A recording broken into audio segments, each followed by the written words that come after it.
Why my eyes, sir? I never used them before.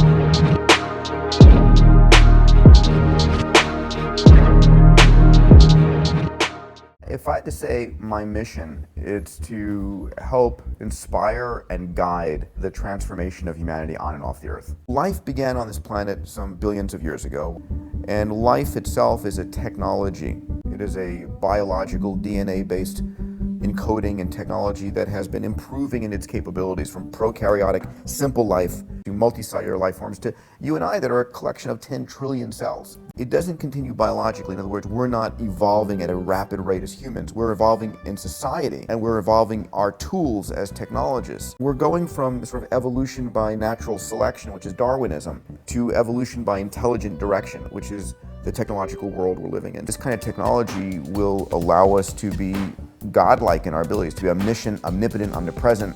We're going from individuals to a collected intelligence, a meta-intelligence. One can literally make their dreams come true, powered by the technologies that we are creating at this moment. And that's happening here on planet Earth at the same time we are on the cusp of humanity evolving off the planet, irreversibly. I'm a molecular biologist by training and a physician by training, and then a serial entrepreneur over the last 20, 30 years. And I love thinking about where things are going in the future, that really patterns repeat themselves over and over and over again. And we're in the midst of a repeating pattern right now. The notion that as life evolved on Earth, it began as very simple single-cell organisms called prokaryotes. And prokaryotes were a very, basically a bag of cytoplasm with some DNA in it. And those single-cell organisms started to incorporate biological technology into them. Biological technology I'm referring to are mitochondria that help them really process energy more efficiently and create energy so they become more capable cells, Golgi apparatus, endoplasmic reticulums, cellular nuclear membranes, and so forth. And I've thought about how the technology that we're creating today at an exponential rate, literally the human-machine interface technology of ultimately being able to plug in through optogenetics or human-machine chip interfaces, and the internet, of course, are giving us the ability to communicate in a much more intimate fashion, where I think, well, within the next decade, there's going to be the potential for me to know people's feelings and thoughts in a much more intimate fashion. And if all of a sudden we are becoming a species of 7 billion interconnected individuals, what I call a meta-intelligence, we are a new organism, just like, yes, we're 7 billion individuals, just like I'm a collection of 10 trillion individual cells, but these 10 trillion cells become conscious as...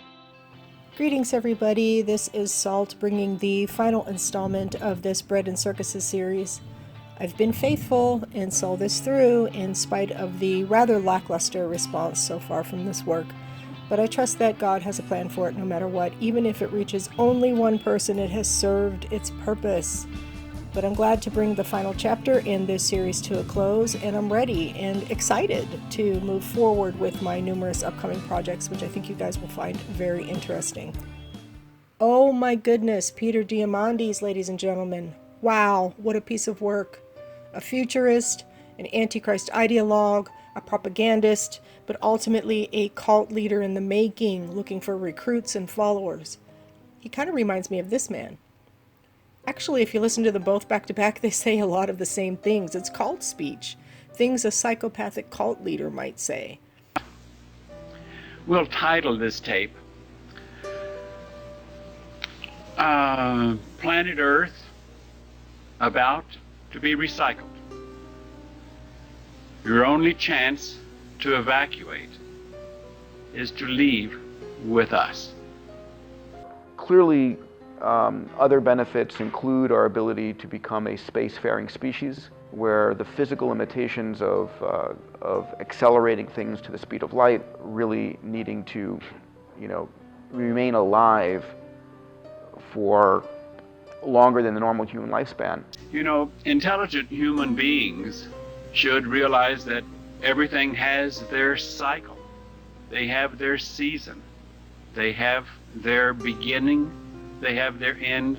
They have cycles. That really patterns repeat themselves over and over and over again, and we're in the midst of a repeating pattern right now. We're not saying that planet Earth is coming to an end. We're saying that planet Earth is about to be refurbished, spaded under, and have another chance to serve as a garden for another human civilization. And I think that on this planet, we are alive during a period of evolutionary change. Now you keep saying us. Who do you think you are? Well, I, in all honesty, must acknowledge my father. My father is not a human father. My father is a member of the evolutionary level above human, the kingdom of God. Where we are going from a collection of billions of individuals to a connected populace of humans interfacing with an extraordinary amount of artificial intelligence, computational power. One type of individual is those individuals that have overcome their humanness enough that when the end of this age is complete, when the war is over, the spading complete, there's nothing left here except for recycling. When the end of that occurs, then they have reached a condition of having overcome human behavior, human thinking, human desires, desiring only to be in the kingdom of heaven, in the evolutionary level above human, being service in that kingdom. But we're running out of physical frontiers. And one thing about becoming more of a virtual persona is that there are an infinite number of frontiers. In fact, I can work eventually with my AI, my artificial intelligence, and create a world that is of the dream I want to live in, and go and live in that world. And I can be the king, of my own world, and invite people to come in and be part of that. And I can invite you to come and play in my world. And we're going to have an infinite number of realities we can start to explore. The kingdom of God, the kingdom of heaven, the evolutionary level above human, is also, they have bodies. I wouldn't say flesh bodies, because it's different characteristics. So flesh, or human flesh, now that isn't to put you down and to say if you're wearing a human vehicle. I'm wearing a human vehicle because I have to wear one for this task. I don't like it. It doesn't match me. And those who sit in front of me, they don't like their human vehicles that they have to wear for this task, but they have to wear them because the task of overcoming the human kingdom requires that they overcome flesh. And ultimately, it's the ability to become far more, the term is dangerous to say, but godlike, where we have life everlasting, where we have meaning that we don't have to die a physical death. Now you say, well, according to religious literature, I thought there was someone else that was going to come and be our Savior here at these end days, that was going to be Christ's return. Well, the name Christ might be a little confusing, or the name Jesus, because the name Jesus, of course, was the name given to the body that mind that was indeed from the kingdom of heaven came, and that mind was here 2,000 years ago, and that mind came for the express purpose of teaching humans how they could be saved, how they would not be plowed under at the end of the age. Well, we're at the end of the age. So the one, or the mind that was in Jesus, that mind is in me. We become liberated for our ability to go and populate this galaxy and this universe and what may be an infinite number of universes. That we are who we are, our mission, our purpose, our consciousness can continue for a longer period of time. I must admit that I am here again, that I'm here saying exactly the same thing that I said then, trying to say it in today's language, trying to hope that for your sakes you can see what we have to offer you, for our Father offers you life. Wow. Deceivers, deceiving spirits and things taught by demons. They seem to be reading from the same script. Another strange connection between these men, besides being, psychotically narcissistic and hopelessly antichrist, is Star Trek. TV show Star Trek helped inspire Marshall Applewhite to start his notorious suicide cult, Heaven's Gate. The Heaven's Gate cult believed in a lot of science fiction as not being science fiction. Star Trek was thought of as being a real series of people going to other planets and exploring the universe. Most of the cult members were huge science fiction fans, and one of them was named Thomas Nichols. His sister was Nichelle Nichols, who played Lieutenant Uhura on the original Star Trek series. Patches were yet another callback to Star Trek. And so we talk a lot about the notion that technology is going to cause us to lose our jobs, lose our income, but there is a countervailing force that's going on right now at the same time, which is the demonetization of living. I believe we're rapidly moving towards a world where all of these things that we use, that we need to be alive, if you would, Maslow's hierarchy of needs, are very rapidly trending towards zero cost. And it's going to change capitalism in a very fundamental fashion. So there's models for what this looks like, and one of the best models, believe it or not, is the early Star Trek world. Gene Roddenberry, who created Star Trek, viewed that world as being sort of post-capitalism, where money had very little use, very little value, until the Ferengi appeared in Next Generation and screwed that all up. Everyone on this planet knows that Roddenberry was a communist and a eugenicist, and according to his wife, Majel Barrett, who said at a local convention that the Chinese model of communism was his ideal. Star Trek, of course, was this sort of universal military dictatorship, a Starfleet for the United Federation of Planets. With the masterful ingenuity of Captain Kirk, the pure logic of First Science Officer Spock, and the emotional reason of Dr. McCoy. No, emotion is not the enemy of reason. It's actually a vital part of it. What I'm trying to say is... Doctor, I am seeking a means of escape. Will you please be brief? Well, what I'm trying to say is you saved my life in the arena. Yes, that's quite true. I'm trying to thank you, you pointed-eared hobgoblin. And the rest of the crew fulfill their mission to seek out civilizations and then provide this higher knowledge, typically after some struggle or battle that puts the primitive, failing alien world on the path of higher functioning and greater good. It's rather strange and a bit arrogant that every civilization that they encountered was less than civilized than these space cops of moral fortitude. Kirk and his crew combed the universe to right the wrongs and bring about universal equality and socialist utopia along the vast landscape of space. And of course the Ferengi were these greedy, exploitative space capitalists, the only ones to still use money and not in any way that was good. We're living in an age of technological disruption where every industry is being upended by exponential technology. Now, in May 2007, renowned futurist Ray Kurzweil and space entrepreneur Peter Diamandis got together and started having a conversation. What came out of that conversation was the decision to create Singularity University, to bring together thinkers, academics, and entrepreneurs to address the grand challenges of humanity through an exponential lens. What is the difference, then, between linear change and exponential change? A smartphone in your pocket today is 1,000,000 times cheaper, 1,000,000 times smaller, and 1,000 times more powerful in a world of doom and gloom, where if it bleeds, it leads, where if it bleeds, it leads, where if it bleeds, it leads. Most people think the world is going to hell. Yet on the back of exponential technologies, we could address the grand challenges of humanity and fix the world. You said that our ethical system is based on the idea of consciousness. Our economic system has been based on scarcity and friction. What about a world where, as you say, we can make anything out of anything at any time? Would that change the entire economic structure in the world? Well, we will keep, there'll still be money in the future, and we will still have an economic system based on money. However, I've written that we'll achieve the goals of communism through a combination of the law of accelerating returns and the open source movement. I remember when I was in junior high school, this was at the height of the sort of Red Scare, and communism was this very big bogeyman.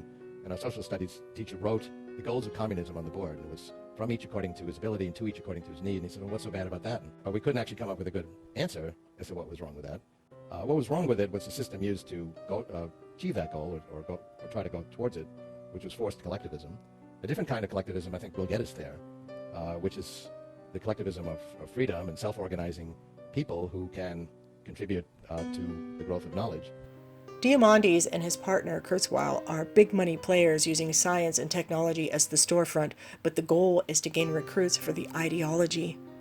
On the surface, they seem like humanists, like these intelligent and vastly credentialed entrepreneurs, investing their wealth and their intellect and efforts to better humanity and solve all of our seemingly unsolvable problems.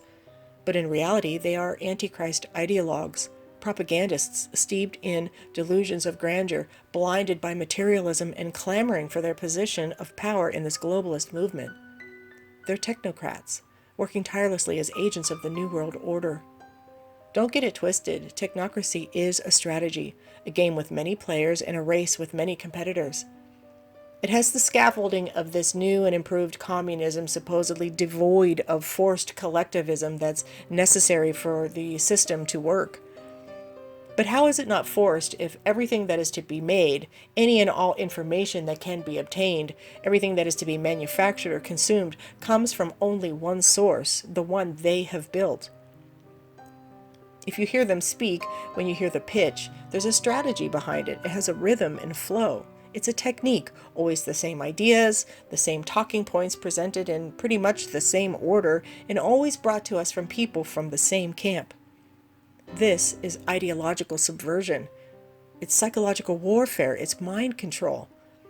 It's an effective way to tear down the established order and erect a brand new vision where God becomes unnecessary, then offer the very same promises that God offered us and gather recruits and followers and hold them captive within their systems. Any branch of Antichrist ideology will follow the same or similar formula. Doesn't matter which vehicle they drive to get us all there. These opportunists will use any effective means to reach their slated goals. The dominance and absolute total control of every human person, every mind on the earth, every thought, every action. If technology will provide this abundant materialism necessary to, demonetize the earth and bring about this forced collective, then they will put everything they have. They will throw everything they have at this endeavor until it stops being effective. And it will stop being effective. When people wake up and realize what it takes to achieve and maintain this level of control, people will revolt. That is, if it isn't too late by then. The Bible tells us that those who take the mark cannot enter the kingdom. It's an irreversible choice. Cult speech always follows the same formula. The idea is to take advantage of the supposed ignorance of a recruit, to tear down their value system and existing worldview because it's flawed in some way, and then erect their own ideology in its place. And they want to make a new god. A digital golden calf, a titan formed with human hands, this synthetic creator god designed to replace the one true God. And it will perform unknown exponential wonders, and the world will marvel after this thing. In case you think these are just a bunch of secular academics just doing what atheists do, you're wrong. Everything they do is radical blasphemy. These people are radical blasphemers. Because they worship Satan and they believe in his false promises. And since they are all these, borderline psychopathic narcissists, utopia for them is to become godlike themselves and to live forever in a world of their own making, with their hands on all the levers of control in this unrestrained hedonism and absolute immorality. And watch, while all of this is underway, there will be new campaigns of immoral propaganda inserted into society, all over social media, all through the Antichrist media outlets. You think the demoralization process has already reached an all-time low? Think again. The things that will be emerging next will be many, many sub-levels below our current low. You will look at it and recoil in horror, much like we do now with the stuff that's already out there. But you'll be shocked and amazed at how disturbing it will become and how quickly. And yet the media will portray it as being widely accepted and normalized, with those who do not agree being made into villains. A human mind must be totally demoralized, devalued, and debased in order for the illusion, for the new ideology to be put in its place. You must realize that these people deny the concept of the human soul, the spirit. They won't even use those words. those ancient terms given to us by our true creator. For them, humans are simply materials. The mind and consciousness has no intrinsic value unless it can be used collectively to serve the purpose of the hive, the meta-intelligence, as Diamandis lovingly calls it. No matter how much they want it to be so, our human brains do not evolve, not in the way they think it should. And our brains are not supposed to, because they are already sufficient. Our brains are exceptional, wonderful instruments, perfect in its inception and capable of things these supposed intellectual giants cannot begin to fathom. Biblically speaking, the mind is the soul. Our consciousness is our soul. The soul, which is triune in nature, our mind, our will, and our emotions, is what the Bible calls the heart. And the heart is where God resides within all of us. Point to your head, now say, "This is my heart." The mind is the heart. The heart is the soul, and they want yours, literally and figuratively, to first strip it of any value and then to forcefully integrate it into the system to be part of the hive, part of the collective, to serve and worship the beast, all of one accord. Satan is the counterfeiter. His whole mission is to become like God and then to rise in power and authority over him. If you want to know what the enemy is up to, how he operates, and what he's going after, look at all the attributes of God: omnipotence, omnipresent, omniscience, and the many other attributes of God. And you will see every area that Satan will try to counterfeit and flip it in his own favor. He cannot be God, and he cannot do what God can do. The best he can offer is an illusion, a counterfeit copy, a synthetic mechanism, made up of illusions in the ether, using materials already present in God's perfect creation. The only thing that Satan can create is deception. He's a liar. He's the father of lies. He's a deceiver. And that's the only thing he can create. Nothing tangible there. The globalists can spend all their lifetimes and all of their wealth to fashion this high-tech golden calf until Jesus returns, but it will never truly replace God.